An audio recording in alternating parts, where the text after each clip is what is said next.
Ukraine's foreign minister appealed to the international community on Wednesday to take swift, concrete, and resolute actions to help preserve his country from Russian military aggression. Ukrainian Foreign Minister Dmytro Kuleba told a meeting of the UN General Assembly that Russia will not stop at Ukraine. He said a full-scale war against Ukraine would be the end of the world order as we know it. European leaders are expected to discuss Ukraine in a meeting late Thursday in Brussels. AP's Charles de Ledesma has more.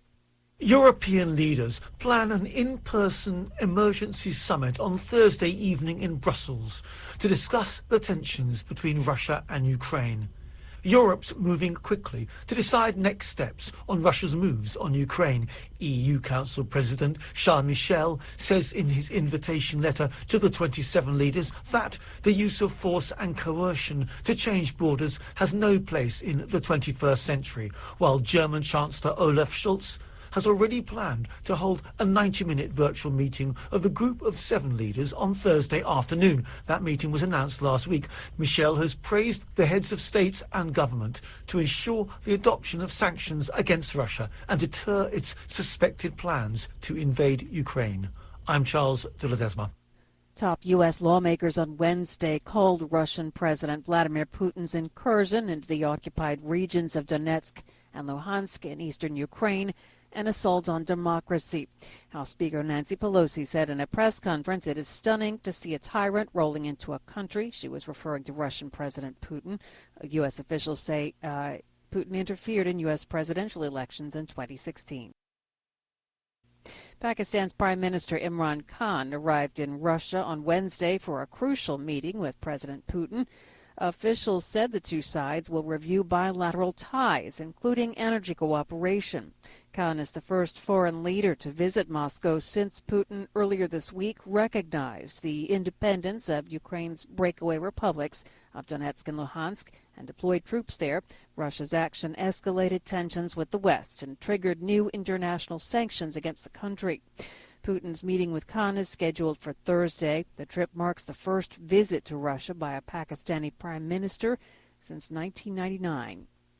Gambia appealed to the United Nations highest court on Wednesday to reject Myanmar's legal effort to end a case alleging genocide by the Southeast Asian country against its Rohingya Muslim minority. Gambia brought the case before the International Court of Justice in 2019. Arguing the Myanmar junta violated the 1948 Genocide Convention during a 2017 crackdown on the Rohingya.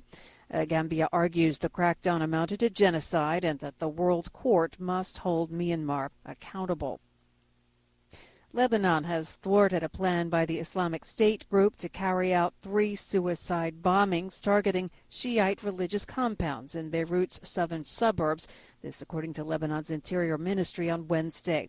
The ministry said 3 separate targets were to be hit at the same time in an operation that would have caused significant loss of life. Lebanon's internal security forces said the instructions for the bomb plot came from an IS operative based in a Palestinian refugee camp who was in touch with fellow Sunni extremists in Syria.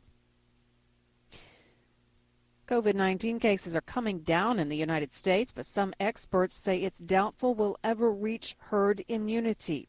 And taking a cue from demonstrations that paralyzed Canada's capital city for weeks, U.S. truckers on Wednesday plan to embark on a 2,500-mile cross-country drive toward Washington, D.C.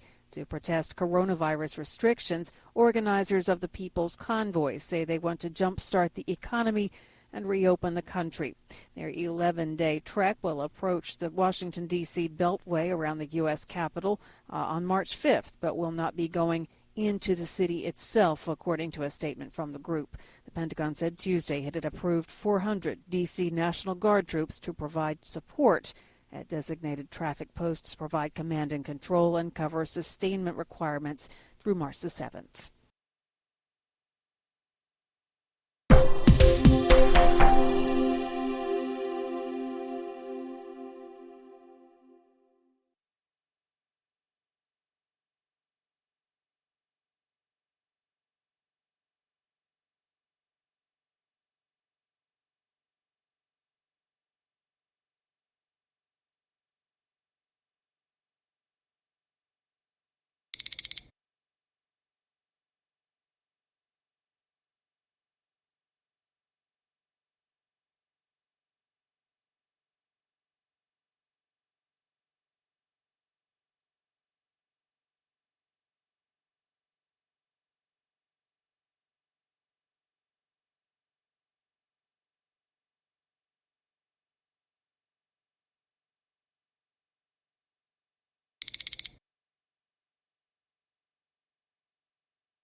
Hi, thank you for watching.